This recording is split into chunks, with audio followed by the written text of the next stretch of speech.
de organizaciones que en algún momento pueden tener en juego una estabilidad económica, una seguridad o incluso la soberanía de los ciudadanos, ¿no? Y vamos a ver más adelante que hay muchos ataques o muchos riesgos más que ataques en cuestiones de países, de naciones, que al final de cuentas se están tratando en algún momento de robar alguna o de obtener de manera ilegal, digamos más que robar, de obtener de manera ilegal algún elemento de información que pueda representar alguna ventaja, ¿no?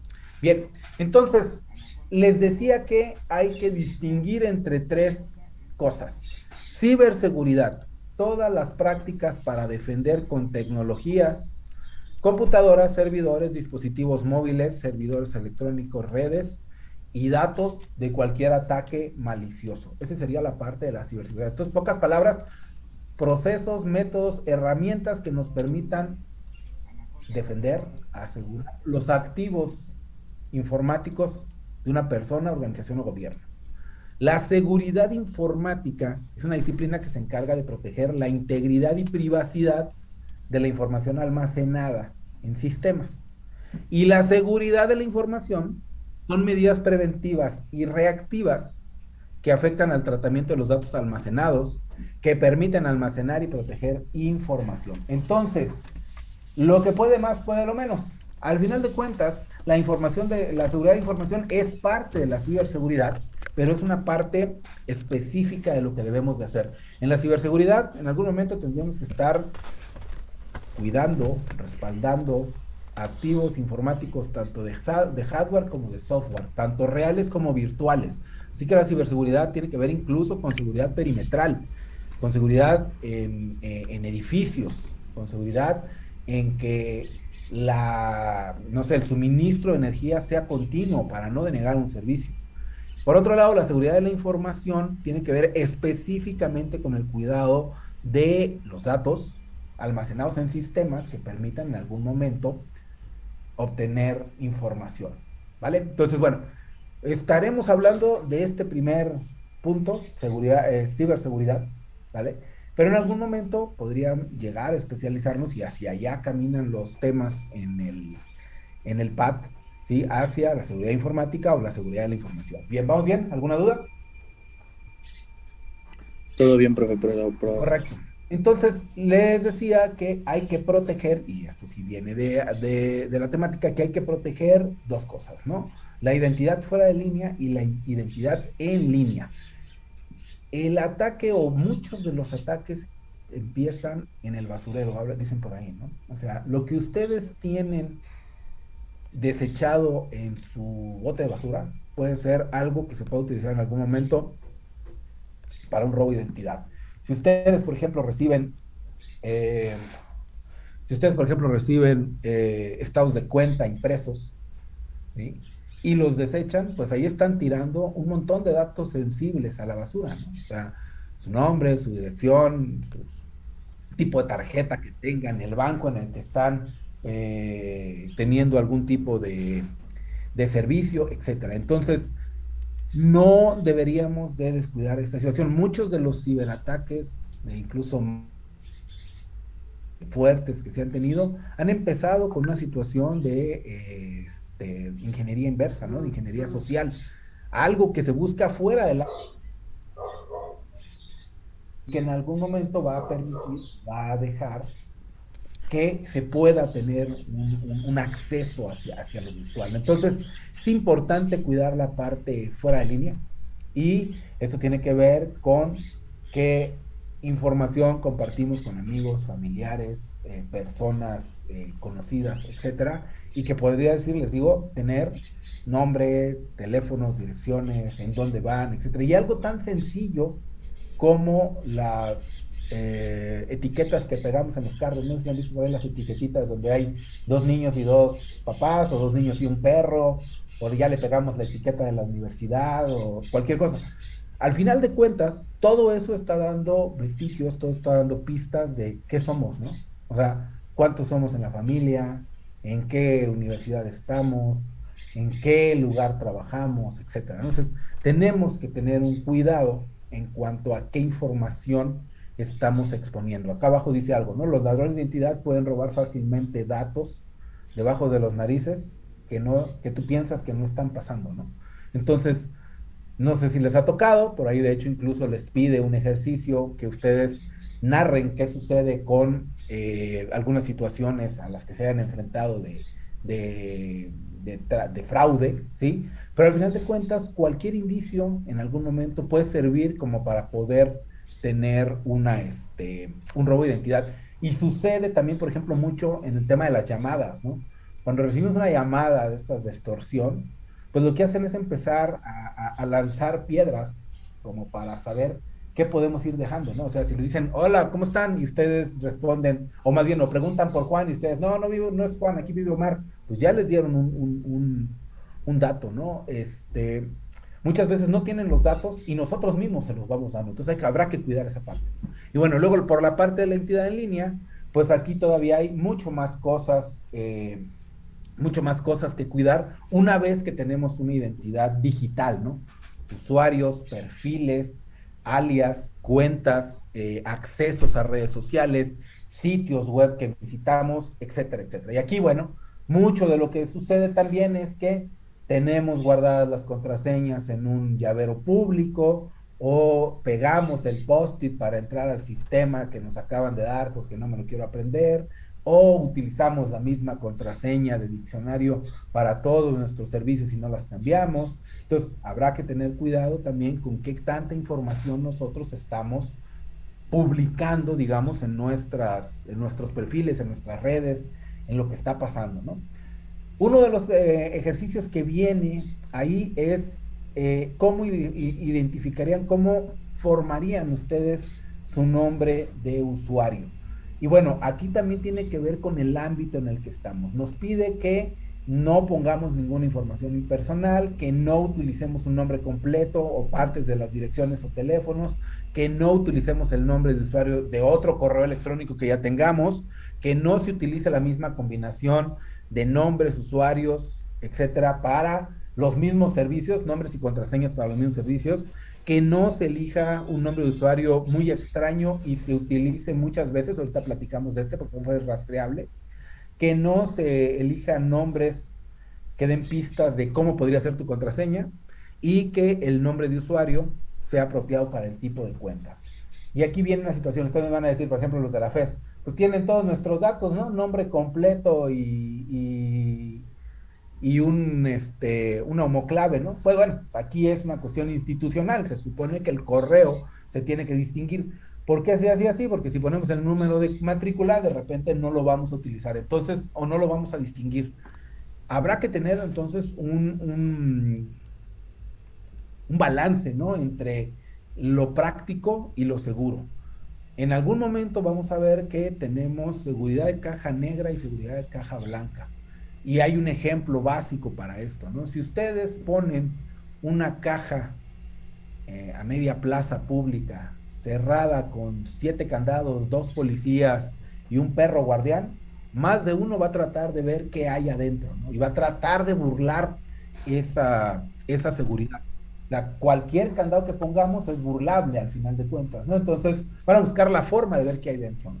Por otro lado, si ustedes ponen una caja transparente a media plaza pública, la gran mayoría de las personas va a pasar de lado sin saber o sin que cause mayor curiosidad de lo que está sucediendo ahí, ¿no? Entonces, en algún momento tenemos que tener un balance entre lo muy seguro, pero por algún momento más expuesto, contra las buenas prácticas que en algún momento nos puedan ayudar a que nuestra información no se vea tan codiciada, digamos, ¿no? En un cierto sentido. Bueno, entonces, tratar de que los nombres de usuarios no den pistas más allá de lo necesario, ¿no? O sea, tal vez nombre y apellido, tal vez, o alguna palabra que no tenga que ver con nuestro nombre o apellido también es usual, pero si en algún momento usamos palabras extrañas, acuérdense que todo se rastrea ya en Internet, ¿no? Entonces en algún momento empieza a haber una conexión respecto a lo que tenemos como datos y a lo que se va a utilizar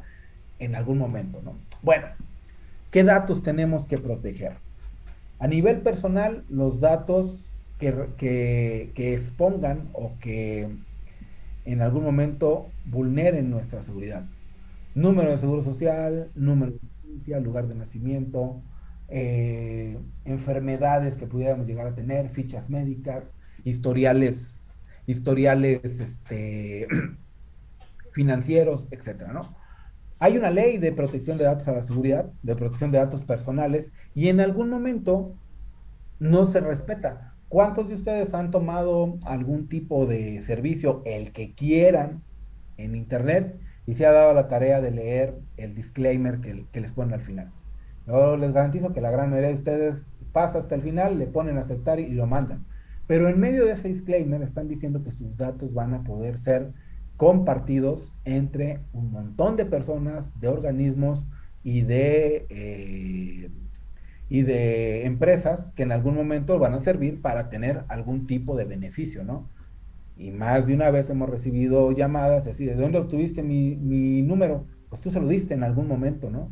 En algún momento nosotros estamos dando permiso de que usen nuestros datos personales para cuestiones de mercadotecnia. Entonces, habrá que tener cuidado en el momento de qué es lo que estamos nosotros exponiendo, ¿no? Es muy común que si llegamos, por ejemplo, a un hotel, a un restaurante, nos digan, nuestro aviso de privacidad está. Deberíamos de poder ver este aviso de privacidad porque muy seguramente va a decir que nuestros datos como nombre, correo, teléfono van a ser en algún momento utilizados por terceros para promociones. Y ahí pues les estamos dando permiso, ¿no?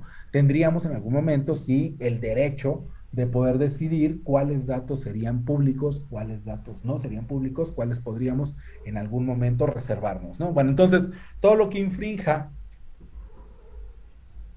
la privacidad puede causar daños a la reputación. Bueno, y entonces, ¿qué tipos de datos se van a tener que cuidar? Bueno, registros médicos con todo lo que tenga que ver con salud, registros educativos con todo lo que tenga que ver con educación, su propio expediente en la universidad tendría que estar bastante bien resguardado, ¿sí? Y los registros de empleos financieros y de cualquier situación económica que en algún momento podamos llegar a tener. Pero entonces, ¿qué sucede?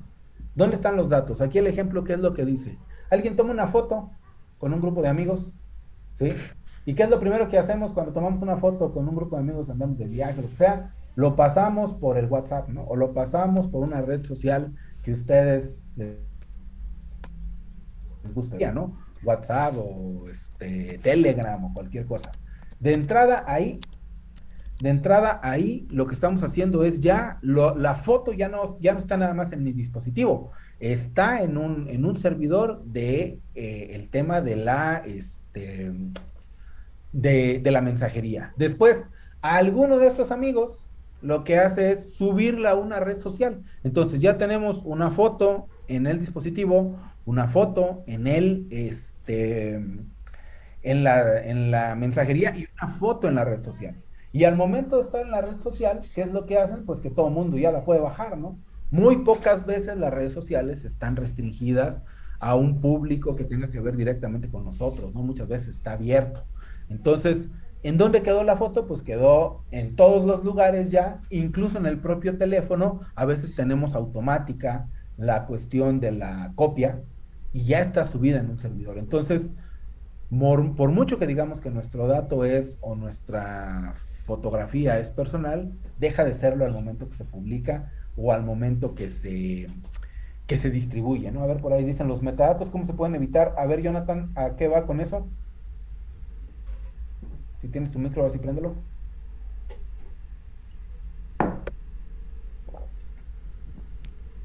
Los metadatos son como datos que no se ven. Uh, no sé, una imagen se puede ver como el lugar, tal vez, ¿no? Pero Sí. los metadatos son como datos escondidos por alguna Ujú, razón. Y ujú. mi pregunta es, ¿hay manera de evitarlos? Dependiendo de cómo tengas la configuración, incluso de tu dispositivo. El dispositivo, en efecto, o sea, por ejemplo, el teléfono puede guardar en la fotografía en dónde fue tomado, con qué equipo fue tomado, a qué hora fue tomado. Ahí tendrías en principio tú que tener configurado que no se guarden esos metadatos para tu fotografía, ¿no? En el ejemplo de esto. Pero, por ejemplo, si estamos hablando de que ya lo compartiste en una red social en donde tú ya no tienes el control, o sea, ya no es tu red social, entonces ahí sí es muy difícil evitar el tema de los metadatos. La parte de los metadatos nos sirve mucho para el etiquetado, ¿no? Para saber de qué estamos hablando y por lo tanto se colectan muchos datos. Entonces, yo creo que donde debería poder separar algo es en los dispositivos personales que manejamos, ¿no? Porque incluso, por ejemplo, cuando nosotros tomamos una fotografía con un teléfono que está conectado a Android, porque debe tener una, bueno, Android o cualquiera, al final de cuentas, la propia aplicación también tiene una manera de rastrear en dónde se tomaron los datos, ¿no? Si ustedes, por ejemplo, usan el Google Fotos, van a ver que si ustedes ponen un lugar, aunque ustedes hayan tenido apagado el metadato de geolocalización, les dice, esta foto fue tomada en tal lado, ¿no? Entonces, eso, al final de cuentas, lo permitimos cuando accedimos a la aplicación de fotos, ¿no?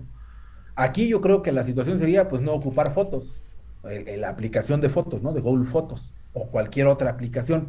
Pero entonces otra vez volvemos a caer en el tema de estoy usando una aplicación que me sirve contra estoy exponiendo los datos, ¿no? Aunque más adelante lo vamos a ver, al final de cuentas, nada en Internet es gratis, ¿no? Estamos nosotros pagando un precio muy caro que sería nuestra propia privacidad. Y si ustedes por ahí entran a Google Track o Google Tracking, creo que se llama el tema donde están todo lo que han hecho, les va a decir en dónde estuvieron, a qué hora y a dónde dieron vuelta para ir a visitar cada cosa, ¿no? Y eso, ¿de dónde viene? Pues de que al final de cuentas se está haciendo un rastreo, aunque el GPS esté apagado, de los pasos que estamos generando, ¿no? Entonces, entonces, podríamos, sí, ahorita se supone que las aplicaciones nos están diciendo, ahí está, mira, My Activity Google es exactamente el que puso Aldo, ¿no? Si ustedes se metan ahí con su cuenta de Google, van a ver dónde estuvieron en hace 3 años, hace 3 días o hace 3 minutos, ¿no? Entonces, aguas ahí. Mucho tiene que ver con esta parte que decíamos de evitar o de leer el disclaimer, ¿no? O sea, qué datos se están recabando, qué datos se van a almacenar y qué datos se van a distribuir. Un buen aviso de privacidad debería decir todo eso y nosotros como usuarios deberíamos de estar en posibilidad de decir si las vamos a aceptar o no. Si no, pues buscar alguna otra alternativa, ¿no? Pero entonces, en cuestiones un poco más de seguridad, en este ejemplito, pues tenemos una situación muy común, ¿no? Ubican ese iconito, creo que todo el mundo lo ocupamos, y si no, uno muy parecido que es el Drive. Tenemos Drive virtuales, ¿no? Que están en la nube y que al final de cuentas pertenecen a alguien y que al final de cuentas están bajo el dominio de algo, ¿no? ¿Qué es lo que hacemos muy comúnmente? Pues ponemos una carpeta, se va a llamar Proyecto 2000 algo, y ¿qué es lo que estamos haciendo? Subiendo todos los documentos que tienen que ver con algún proyecto a ese Dropbox, ¿no? En el mejor de los casos es una cuenta institucional pagada que en algún momento si se deja de usar se destruye, en el mejor de los casos. En el peor de los casos es una cuenta personal gratis, limitada, que al final de cuentas está compartida, pero aquí tenemos una situación, ¿no? Si el usuario reparte o comparte un archivo de la organización, al final de cuentas, ¿de quién es el documento? ¿De la organización, del usuario o, en este caso, ya de Dropbox, ¿no? Por ahí también hay que tener cuidado porque todos estos tipos de elementos que tenemos en drivers virtuales, en eDrivers, pues lo que hacemos es darle permiso de poder escanear lo que está sucediendo, ¿no? Y si no, pues hagan una búsqueda, ¿no? En Dropbox, en Google, en lo que sea, busquen una palabra y van a ver que está escaneado el contenido de su documento, no nada más los títulos, ¿no? Entonces, sí hay que tener mucho cuidado porque estamos compartiendo datos, primero, en cuentas no institucionales y segundo, en dispositivos no institucionales, ¿no? Los que han tenido por ahí oportunidad de estar trabajando en cualquier tipo de equipo, muchas veces no nos dan nuestro propio dispositivo, ¿no? Y sencillamente, ¿qué hacemos? Agregamos la cuenta, la agregamos a nuestro dispositivo personal y estamos trayendo el correo, el Dropbox, el driver institucional, ¿no? Entonces, de manera organizacional, ya no nada más en lo personal, de manera organizacional, pues también tendría que haber una política que prohibiera este tipo de cuestiones, porque una organización no puede cuidar todos los dispositivos personales. Tal vez puede haber políticas de los dispositivos organizacionales, ¿no? ¿Sí, Gustavo?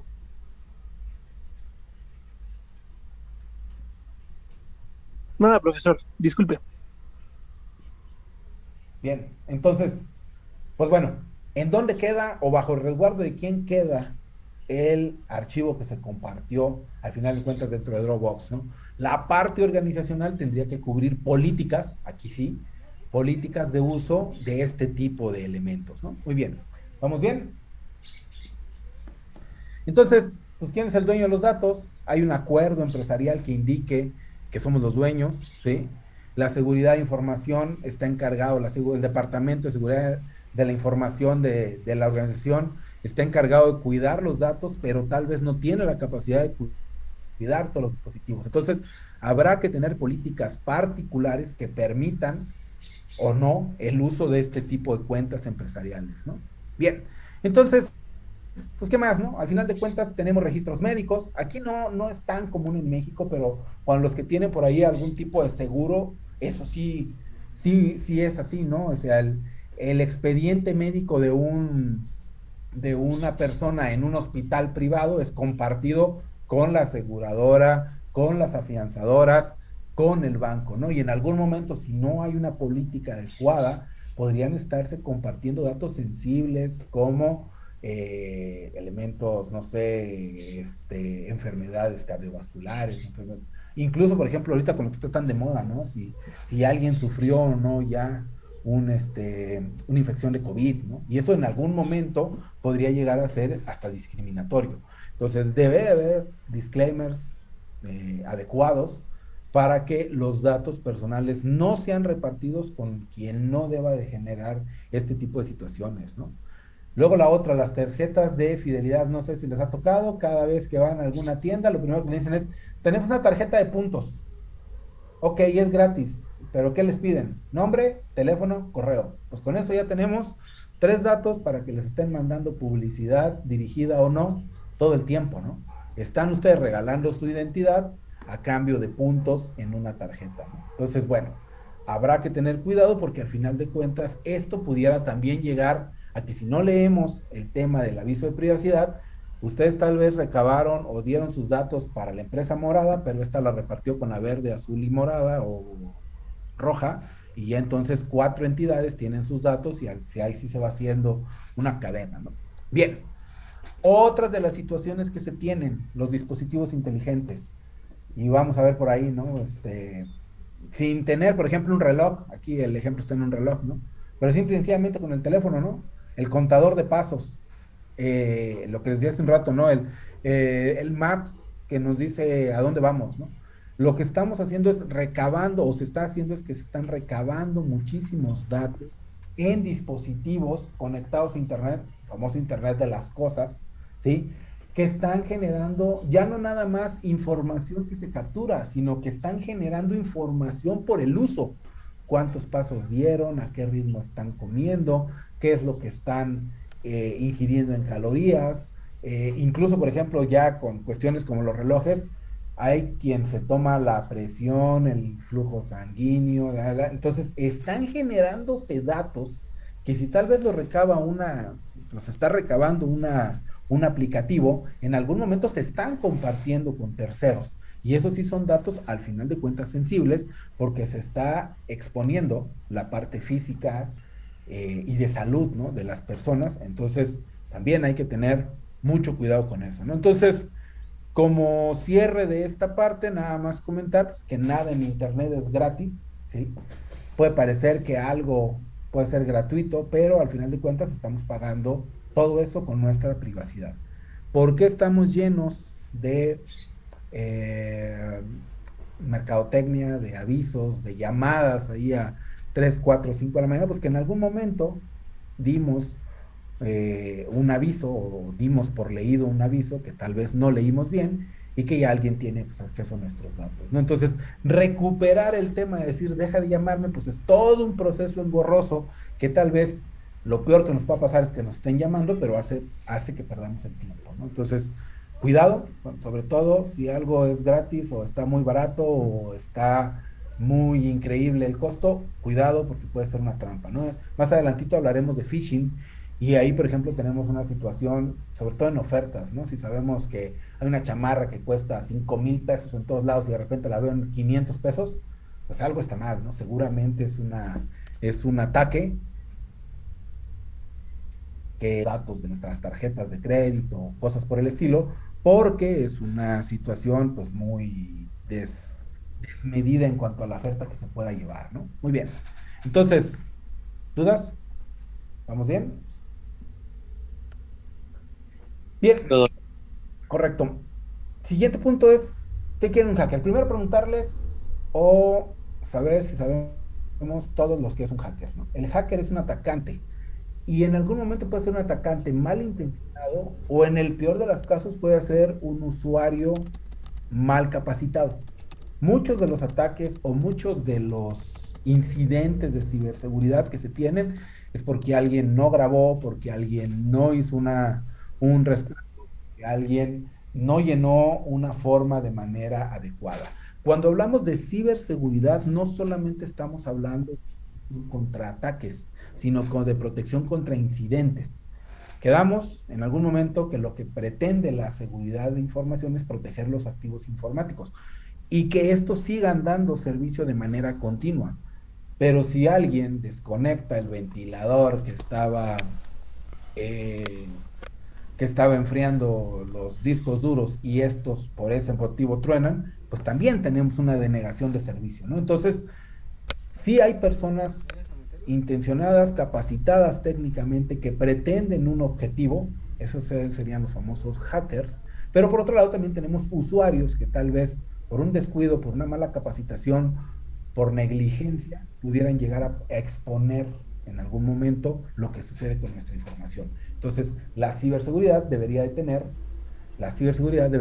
en cuenta o bien ataques o bien sucesos que pudieran en el momento de negar el servicio. ¿Qué por acá? Sí, hay varias situaciones en cuanto a los hackers. Ahorita hablaremos de si hay hackers de sombrero blanco, negro, gris, etcétera. Algunos tienen intenciones muy establecidas, pero ahorita en este segmento quedémonos con que el hacker puede ser un atacante que intencionalmente está buscando algo, y ahorita veremos qué, o puede ser un usuario, o sea, más que el hacker, quien denegue el servicio, puede ser un usuario que por negligencia, por ignorancia, por cualquier otro tipo de cosas, hace algo o deja de hacer algo que pega también en la denegación del. Muy bien. María, dime.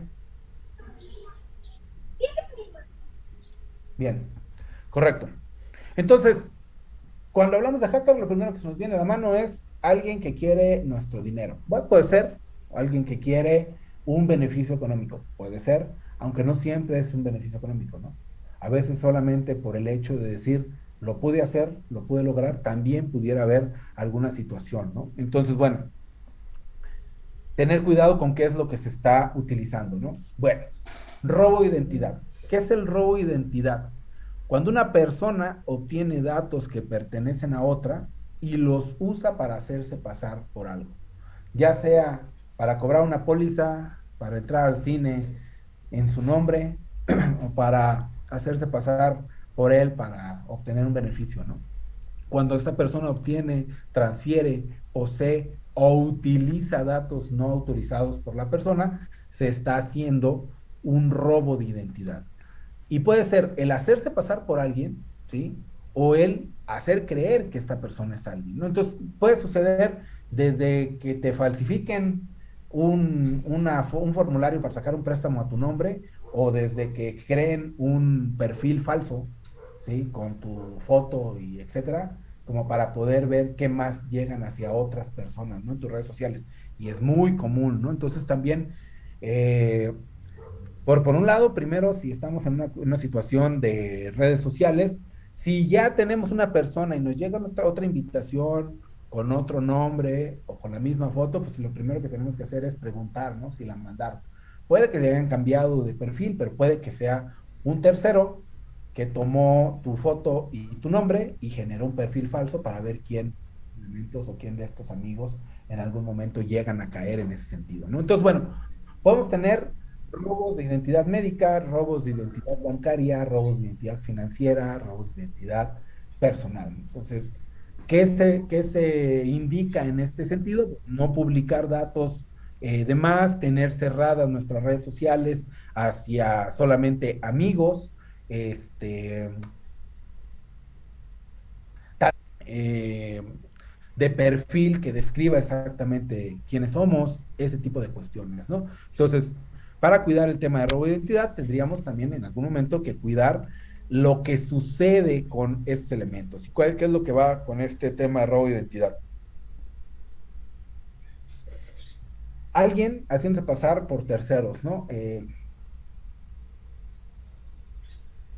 Sí, bueno, ese es un buen ejemplo, ¿no? El que dice Pedro. Al final de cuentas, viene desde temas tan sencillos como entrar a un edificio. ¿Qué pasa cuando entramos a un edificio? Pues nos piden una credencial, ¿no? Nunca dejen, a menos que se las exigen, nunca dejen su IFE, su INE ahora, en un edificio. Siempre lleven la credencial de la escuela o la credencial incluso la licencia que no trae como tantos datos, ¿no? ¿Qué pasa con el IFE? ¿Qué documento tenemos en México oficial para reconocer? Solamente el IFE, ¿no? Ustedes desde el momento que dejan su credencial en un edificio, están expuestos saque una copia y empiece un proceso de petición, por ejemplo, de un préstamo, ¿no? Y hay en realidad ahora más con esto, ¿no? O sea, si han visto, por ejemplo, ustedes los préstamos que les ofrecen en las plazas comerciales, toman una foto de su IFE y lo mandan por WhatsApp, ¿no? En ese momento deberíamos de pedir que se borrara todo eso, pero bueno. Entonces, una de las situaciones que tenemos aquí es que esa cédula que tenemos de identidad, que es única aquí, que es el INE, no debería tiene la opción de que sus datos como dirección aparezcan o no dentro del INE, ¿no? Y sí, efectivamente hay un montón de tarjetas de crédito sacadas así. Y dicen, ¿de dónde la obtuvieron? Pues acuérdense a dónde fueron, ¿no? El edificio en el que van, lo primero que dejamos es el INE. Entonces, una situación ahí sería no dejar nuestra credencial que sea nuestra identificación única. Pues sí, puede ser, ¿no? Les decía, tal vez la de la escuela, tal vez el CURP, tal vez alguna otra, a menos que específicamente lo pidan, ¿no? Pero entonces, en todo caso, ahí sí tendríamos también otro derecho a decir, bueno, copia el número de INE o algo por el estilo, pero no todos los datos, ¿no? Porque al momento de que tienen ahí, pues empieza un robo de identidad, porque al final de cuentas aquí se exige solamente el INE, ¿no? Otra de las situaciones es el phishing. ¿Qué pasa con el phishing? Es pescar, ¿no? La pesca que tenemos. Ahorita vamos a ver por ahí algún ejemplo de correos que nos llegan diciendo, tu cuenta del banco tal está suspendida, mándanos tus datos, ¿no? Entonces, lo que tratan de hacer, al final de cuentas, es hacerse pasar por otra persona a manera de obtener un beneficio, ¿no? Cualquiera de los beneficios que pudieran llegar a pasar, ¿no? Bueno, ¿quiénes más podrían estar queriendo mis datos? No solamente un hacker, y aquí viene una cosa importante, ¿eh? No solamente deberíamos de tener cuidado con quien quiera algo ilegal, ¿no? Sino que también pueden hacer de forma legal y eso también vulnera nuestra privacidad. El proveedor de Internet muy seguramente está rastreando todo lo que hacemos, a dónde navegamos y en algún momento lo tiene bajo mandato gubernamental. Entonces también ahí pues tenemos la situación de que estamos siendo rastreados por un mandato tal vez lícito o no, pero que están llevando a cabo un seguimiento de nuestros datos, ¿no? Anunciantes, ¿no? ¿Qué es lo que está buscando el anunciante? Publicidad dirigida, ¿sí? Monitorean, rastrean las actividades en línea para saber qué hábitos de compra, de consumo tienen. Y si no, va para allá también en la parte de los sitios web en las cookies, ¿no? Si no hagan un bonito ejercicio, ¿no? Hablen de algo frente a su teléfono o busquen algo en su navegador y su red social al ratito, en su red social de confianza, va a estar llena de ese tipo de anuncios. ¿Por qué? Porque se está robando esa información o esos datos de hábitos de consumo, ¿no? Motores de búsqueda, plataformas de redes sociales, lo que están haciendo es eso, obtener datos que no siempre son ingresados, pueden ser provocados como la geolocalización. O sea, desde el momento en que ustedes hacen check-in en un lugar, están dando su geolocalización en la red social. ¿Y qué es lo que hace? Pues estas redes sociales las venden después a terceros para publicidad. O bien los sitios web, ¿no? Algo tan sencillo como una cookie que nombraban aquí, como para saber cuál es el color de preferencia del usuario, pues puede ser en algún momento robado, puede ser expuesto o puede ser utilizado con fines no adecuados, ¿no? Entonces, bueno, igual tratar de cerrar lo más que se pueda las cuestiones en cuanto a lo que exponemos Muy continuamente ahora los sitios web tienen que preguntar si aceptamos o no las cookies. Bueno, a veces si no las aceptamos no nos dan el servicio, pero bueno, muchas veces es la foto del último artista que sucedió, entonces tal vez no valga la pena. Y sí cuidar mucho eso, ¿no? Al momento que entramos a un sitio, que lo primero que hace es pedir que le actives o que le des permiso para las cookies, estamos diciendo que toda la actividad dentro de ese sitio va a ser rastreada y en algún momento va a ser utilizada para una campaña o algo por el estilo que nosotros tengamos que llegar a tener. Bueno, entonces, por ahí vamos, ¿no? Muy bien. Luego, eso es a nivel personal. A nivel organizacional, básicamente tenemos dos tipos de datos ya en las organizaciones, sin ponernos muy técnicos. Primero, los datos transaccionales. Todo aquello que cae a partir de una operación, de una transacción. El registro de una calificación, el registro de una venta, el registro de asistencia de los empleados, el registro de préstamos en un banco, ¿no? Todos esos son datos transaccionales que se provocan a partir de una operación, ¿no? Hay una operación en un sistema de información que genera los datos. Luego tenemos también datos de propiedad intelectual, patentes, marcas registradas, planes de nuevos productos que en algún momento pudieran ser codiciados por alguna otra organización. Y luego los datos financieros, ¿no? Declaraciones fiscales, balances financieros, balances o estados de cuenta de los bancos, etcétera, etcétera, etcétera. Así que la organización ahora trae doble o tiene doble compromiso. Por un lado, cuidar los datos personales tanto de sus empleados como de sus clientes y por otro lado, cuidar los datos organizacionales que se generan en transacciones, en planes o en estados financieros. Los datos transaccionales, sin entrar en cuestiones técnicas, pues pueden estar en bases de datos relacionales, no relacionales, en warehouse, en ETLs, en data lakes, etcétera, ¿no? Pero entonces tenemos toda una amplia gama de elementos que se tienen que cuidar porque en algún momento van a estar exponiendo los datos hacia un atacante, ¿no? Y bueno, otra de las situaciones que ahora hay mucho en las organizaciones son datos de elementos de Internet de las cosas, dispositivos que están conectados y continuamente enviando datos, ya sea se me fue el nombrecito, de monitores, de sensores, ¿sí? O bien de cosas que se estén generando, como les decía hace un rato, ¿no? O sea, los pasos que damos, el ritmo cardíaco, etcétera. Y estamos frente al entorno del Big Data. Generamos o se generan muchos datos desde distintas fuentes, desde distintas estructuras que la organización en algún momento tiene que cuidar. Por lo tanto, ya no nada más estamos cuidando una situación estructurada de datos, sino que también estamos cuidando en algún momento una situación de streaming, ¿no? Que pudiera llegar.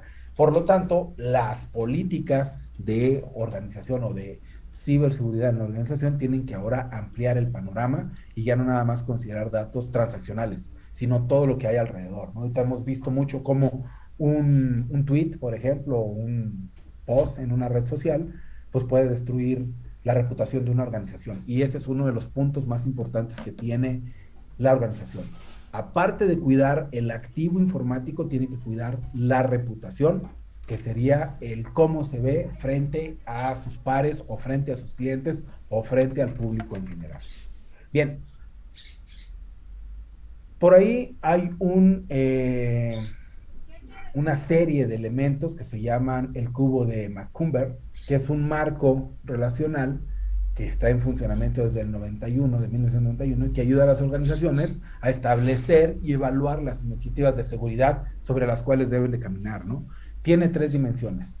Los principios fundamentales para proteger los sistemas de información, la protección de la información para cada uno de sus estados y las medidas de seguridad utilizadas para proteger los datos. Primero, cuando hablamos de seguridad de la información, acuérdense, tenemos ciberseguridad, seguridad informática y seguridad de la información. Cuando hablamos de la seguridad de la información, hablamos de elementos que garanticen la confidencialidad, la integridad y la disponibilidad. Confidencialidad, las reglas que evitan que la información sea revelada o sea utilizada por personas no autorizadas. Integridad, la información o procesos que estén protegidos contra modificaciones intencionales o accidentales, ¿no? Un delete sin un where, tal vez no era un ataque, pero obviamente algo podría estar pasando, ¿no? ¿Sí? Y la disponibilidad, sí, confidencialidad, integridad y availability, pero sería la A, ¿no? Y la disponibilidad, que la información pueda ser accedida por las personas indicadas en cualquier momento. Incluso estas tres son cuestiones de calidad de la información, pero también son vectores de protección en la información. Tenemos que buscar mecanismos para evitar accesos no autorizados en la confidencialidad, para garantizar la integridad de los datos que no se han movido sin permisos y para garantizar la disponibilidad, lectura, definición de los datos en cualquier momento por quien va a utilizarla. La segunda, protección en cada uno de los estados. Independientemente de cómo tratemos el dato es procesado o generado, en algún momento debe ser almacenado y en algún momento debe de ser enviado hacia alguien. Así que tiene que haber procesos para cuidar y garantizar la correcta generación de los datos y procesamiento de los datos, el correcto almacenamiento, ya sea en unidades locales o en unidades en cloud, y los mecanismos adecuados para garantizar la integridad en la transmisión de los datos. Y ahí ya se hablarán de cifrados, hasheos, llaves, etcétera, etcétera, etcétera. Entonces, por un lado, integridad, confidencialidad, disponibilidad, y por otro lado, dentro de esa misma cara del cubo que se tiene que llevar, cuidar cada uno de los estadios del dato. De hecho, por ejemplo, si hablamos ahí de gobierno de datos, hay todo un capítulo en el gobierno de datos para el ciclo de vida de los datos, desde su generación hasta la destrucción. Ahí yo digo, aunque no es parte ahorita de esa situación, sí debería también de haber una vertiente, una política adecuada para la destrucción de los datos. Y pónganse a reflexionar ustedes cómo es que eliminan los datos que ya no se ocupan, ¿no? O sea, simple y sencillamente los avientan a la papelera, o se formatea toda la USB, o se formatea a nivel bajo, etcétera, ¿no? Entonces, bueno, incluso en algunos lugares esta parte de destrucción tiene que llegar hasta la destrucción del dispositivo, ¿no? Pero bueno, eso ya tendrá que ver en cuestiones más técnicas, ¿no? Ok, y luego las medidas de seguridad para la utilización de los datos, ¿no? La concientización, aquí esta no la dejaron como traducida después de todo, pero concientización y capacitación, así como la educación de los usuarios. El punto más importante, el punto más débil más bien, en la cadena de cuidado de ciberseguridad siempre son los usuarios, ¿no?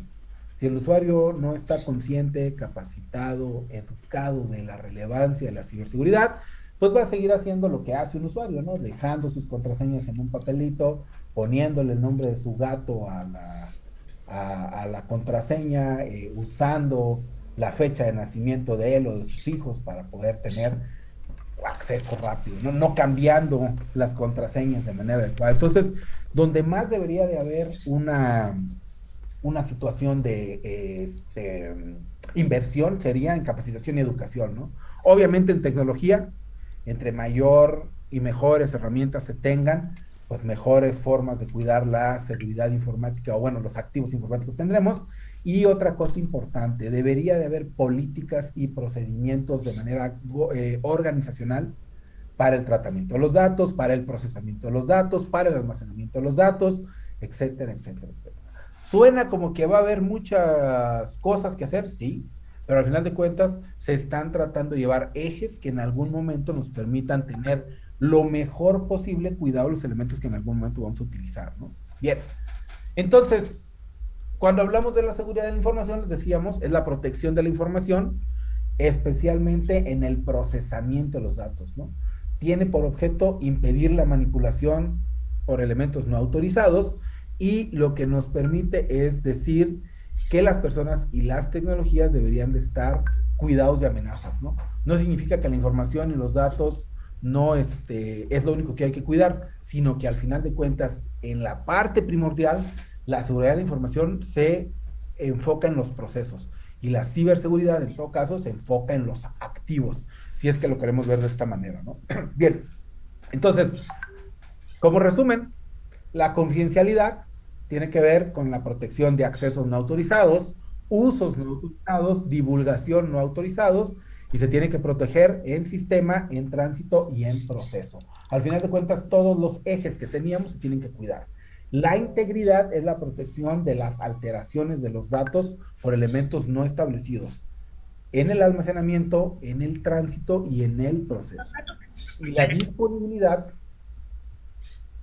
la disponibilidad es asegurar los accesos, tener un nivel de ejecución aceptable, tener tolerancia a fallos, tener y contar con copias de seguridad y prevención o destrucción de datos de manera adecuada. Entonces, cada uno de estos rubros tiene elementos particulares que se tienen que considerar y que al final de cuentas tendríamos en algún momento que tener políticas, herramientas y cultura para cada uno de estos elementos. Muy bien. ¿Dudas? ¿Vamos bien? Ok. Así que bueno, lo que decíamos hace un rato, ¿no?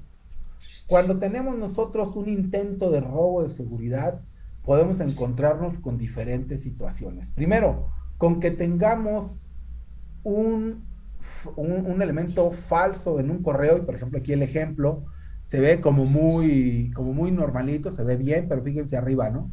Eso siempre hay que verlo en los correos, ¿no?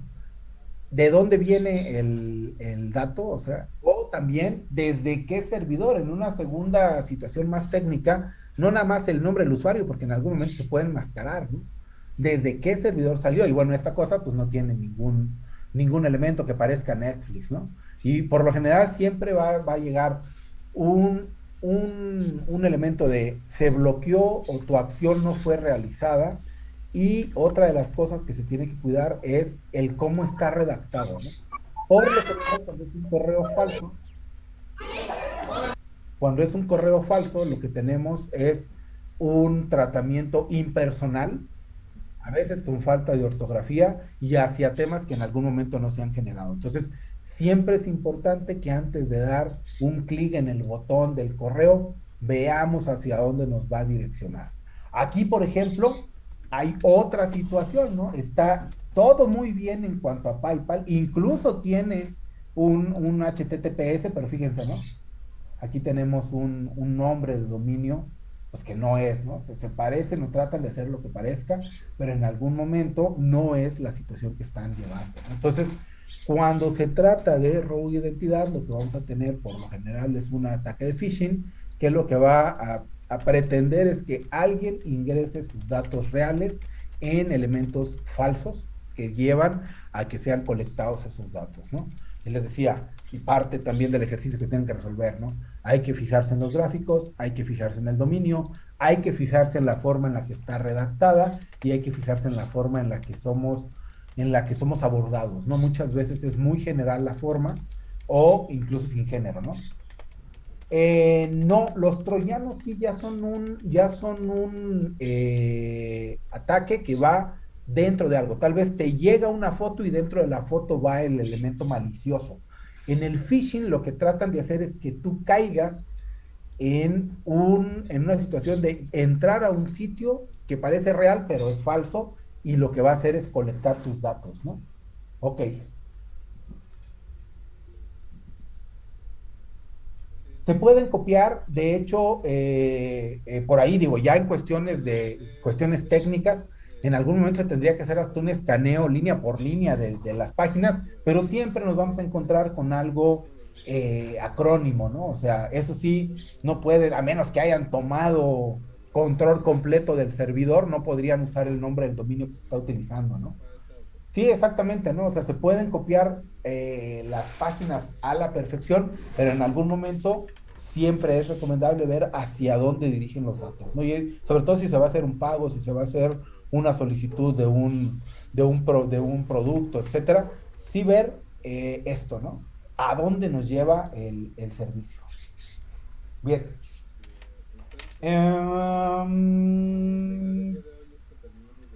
Ya tendría que ser un ataque muy sofisticado para que se falsifique un dominio y alguien que va a hacer phishing no va a falsificar el dominio tan así, ¿no? Este, pero siempre lleva a alguna situación particular. El phishing esa es otra de las cosas que tenemos que saber dentro del tema de la ciberseguridad, ¿no? Ahorita están diciendo, se puede clonar el dominio, se puede clonar todo, ¿no? Claro, pero entonces es un ataque más dirigido, ¿no? Alguien que solamente quiere captar los datos bancarios en algún momento no va a gastar tanto en esas herramientas o tanto tiempo, ¿no? Por si queda así, ¿no? Entonces, bueno, sí, puede haber algún otro tipo de situaciones, ¿vale? Entonces, pero por lo general, eso es lo que les llega a las personas como en lo común, ¿no? Recuerden que aquí estamos en un nivel como lo que pasa en las comunes de las personas, ¿no?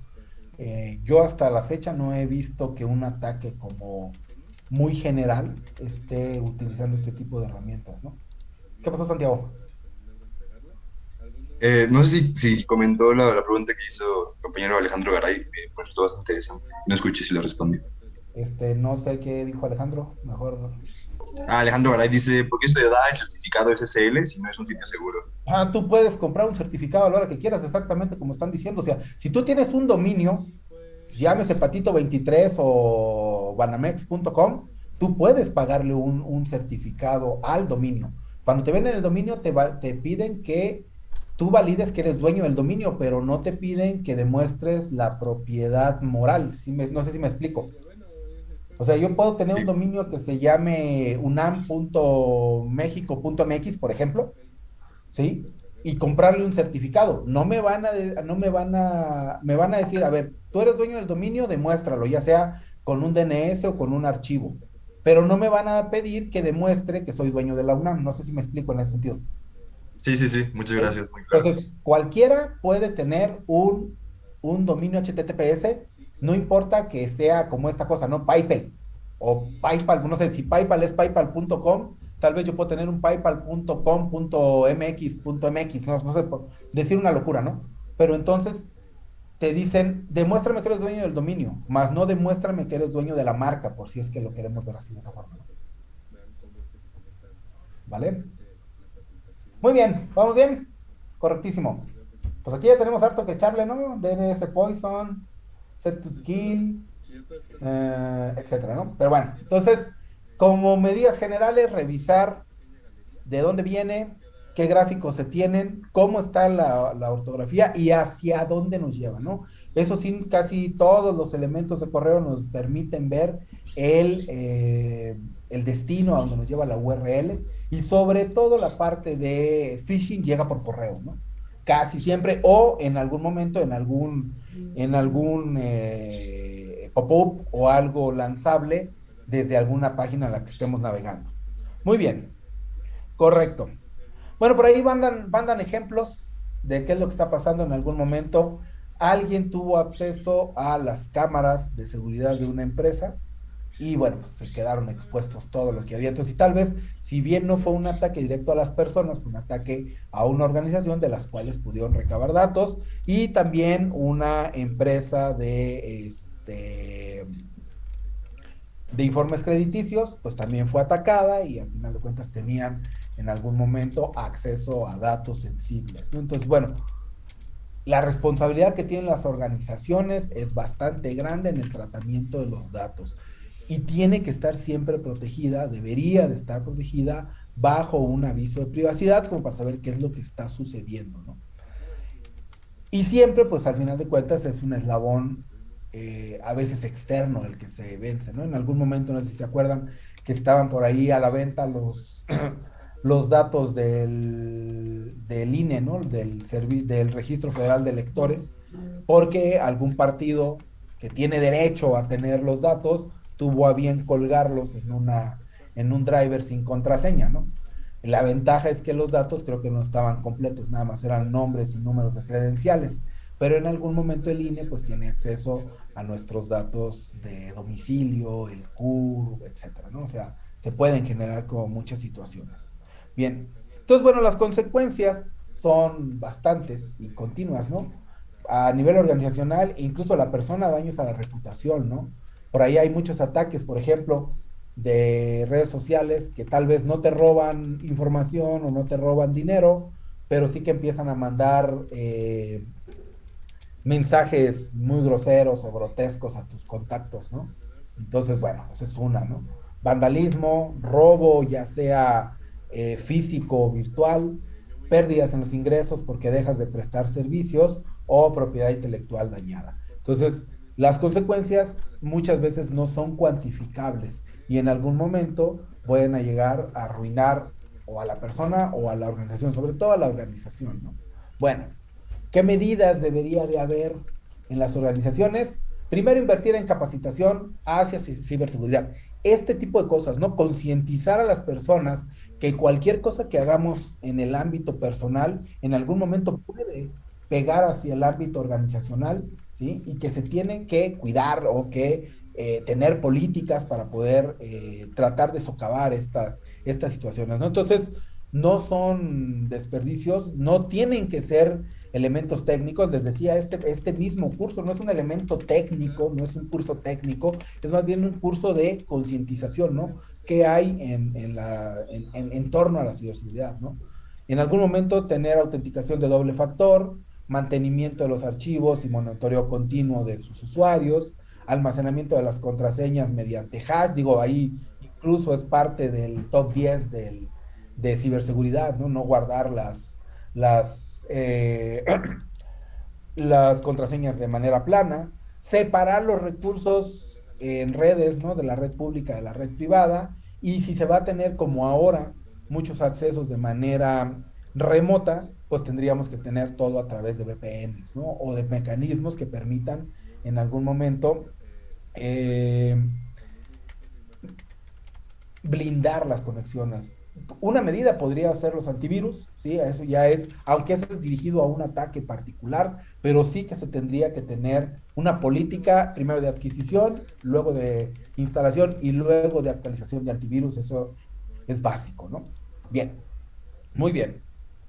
Bueno, entonces, una violación de la seguridad es un incidente que provoca el acceso no autorizado a los datos, a aplicaciones, servicios o dispositivos, lo que expone información privada a los atacantes para poder tener ventajas económicas o de cualquier otro tipo, ¿no? Entonces, y les decía también, muchas veces los ataques o lo que se considera un ataque, tal vez no es tal, ¿no? Si más bien es una omisión que alguien dejó de hacer y que en algún momento queda fuera del ámbito de poder utilizarlo, ¿no?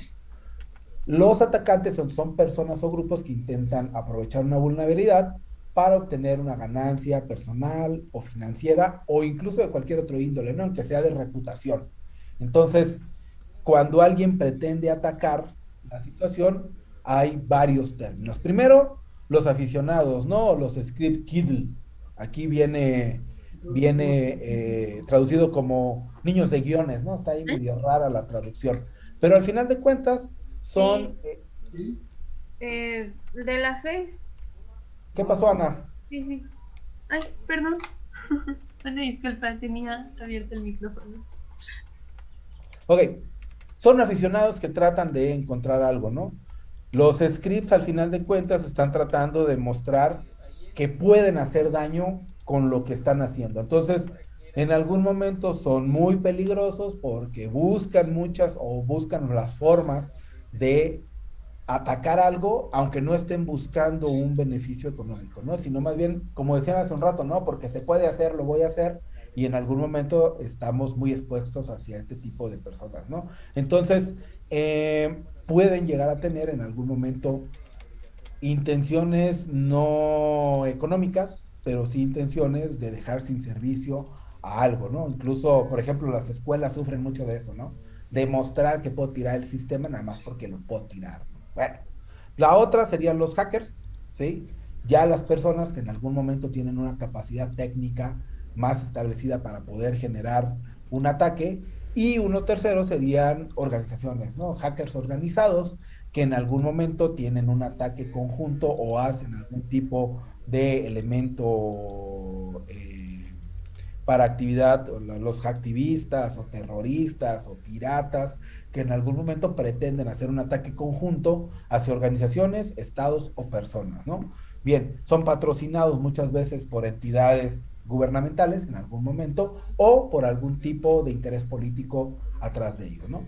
Ahora, en la parte de los hackers, Anonymous, bueno, Anonymous cuando era Anonymous, ¿no? Ahorita ya, en algún momento ya no queda, ¿no? Sí, lo que decía, ¿no? Al final de cuentas, un DDoS, un ataque de negación de servicio, tal vez una script en Python ahí pidiendo peticiones a lo loco sobre una dirección, pues puede ser un ataque ya de denegación de servicio, ¿no? Bueno, en cuestión de los hackers, tenemos de tres tipos, aunque por ahí hay una amplia gama de nombres, sobre todo motivados o por su motivación, ¿no? Por el tema de la motivación, pero en términos generales, y para esto, tres, ¿no? De sombrero blanco,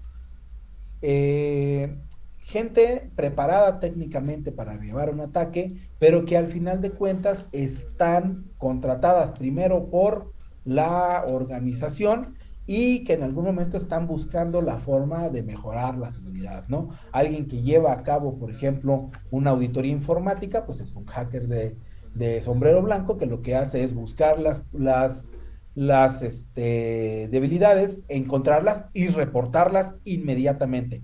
Muchas veces son contratados para eso y tienen permiso explícito de la organización. Los de sombrero gris están en un punto intermedio, ¿sí? Si bien encuentran las vulnerabilidades, tal vez no las explotan hasta que en algún momento tienen una ventaja, ¿no? Entonces están en todo caso buscando vulnerabilidades, se reporta que se encontró y en algún momento pueden o solicitan un beneficio económico sin la destrucción o el robo de los activos, ¿no? Y bueno, el del sombrero negro, ahí sí está buscando cualquier vulnerabilidad hacia un ataque dirigido que en algún momento lleve a obtener beneficios personales, financieros, políticos, etcétera, ilegales, ¿no? Entonces, bueno, desde los que buscan para remendar hasta los que buscan para destruir, serían los tres elementos que se tienen de manera general. Aunque les decía, si buscamos las definiciones de hackers, pues tenemos ahí un catálogo como de 32 definiciones que están un mucho ya más bien por las motivaciones, ¿no? Sí, a ver, Santiago. Aquí mandó Santiago 1. No le vayan a dar a sus tarjetas de crédito. Ah, miren, un Facebook, ¿no? Ok.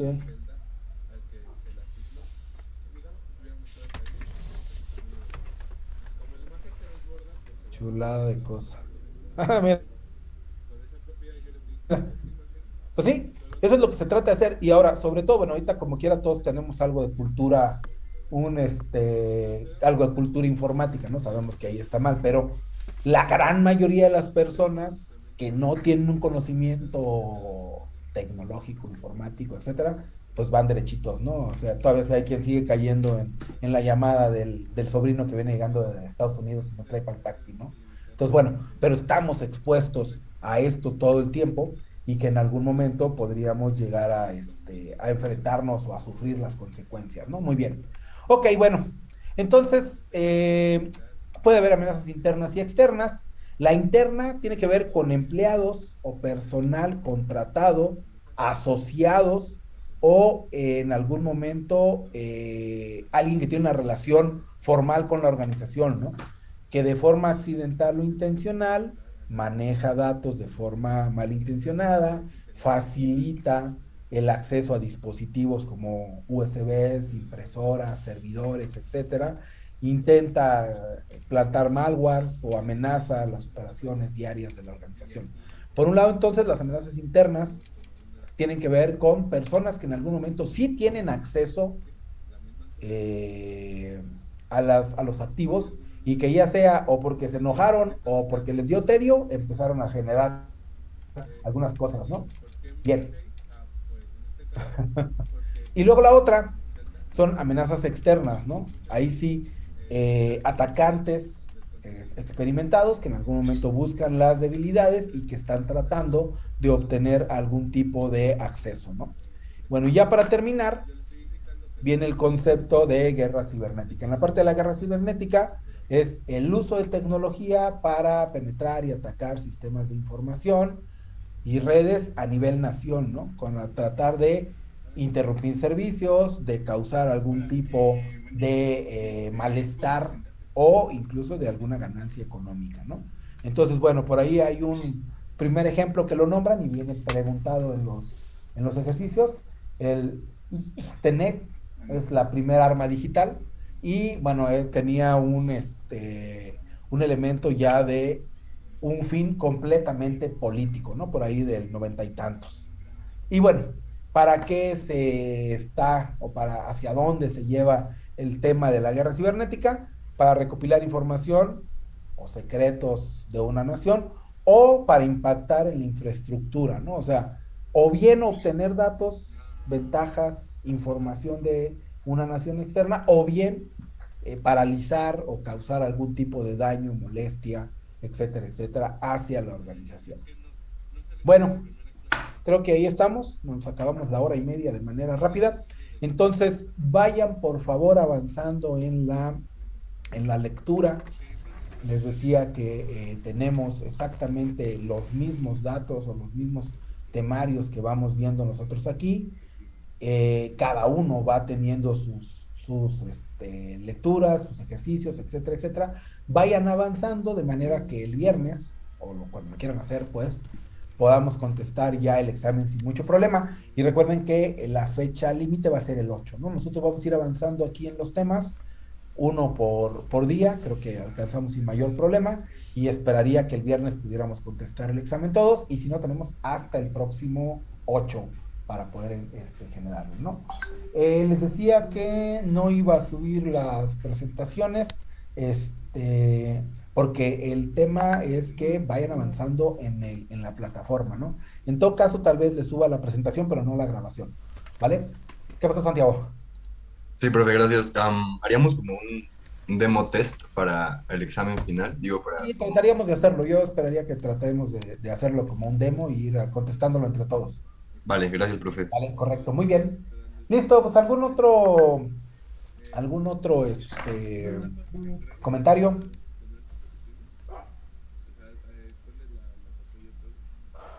Bien, correcto.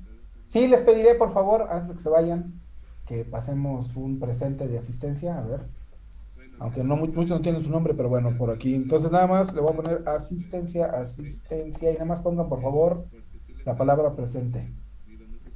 En este caso particular, vienen algunas cosas de ataques y eso, pero no es técnico. En este curso en particular no hablamos de cosas técnicas fuertes. Lo podemos ver en otros de los cursos que ya vienen en el pad de seguridad, y ahí sí ya se meten en cuestiones muy técnicas. Muy bien. Listo. Profe, ¿Eh? yo tengo una duda. No me había podido inscribir al curso, no me inscribí al curso porque se me pasó por cosas externas, en fin. Y un compañero me hizo el favor, si me interesa lo del curso, y me hizo el favor de pasarme el link del Zoom y quería ver si me puede inscribir al Classroom. Si no, pues no, no hay ningún problema, pero sí me interesaría mucho. Dame tu correo. Vale.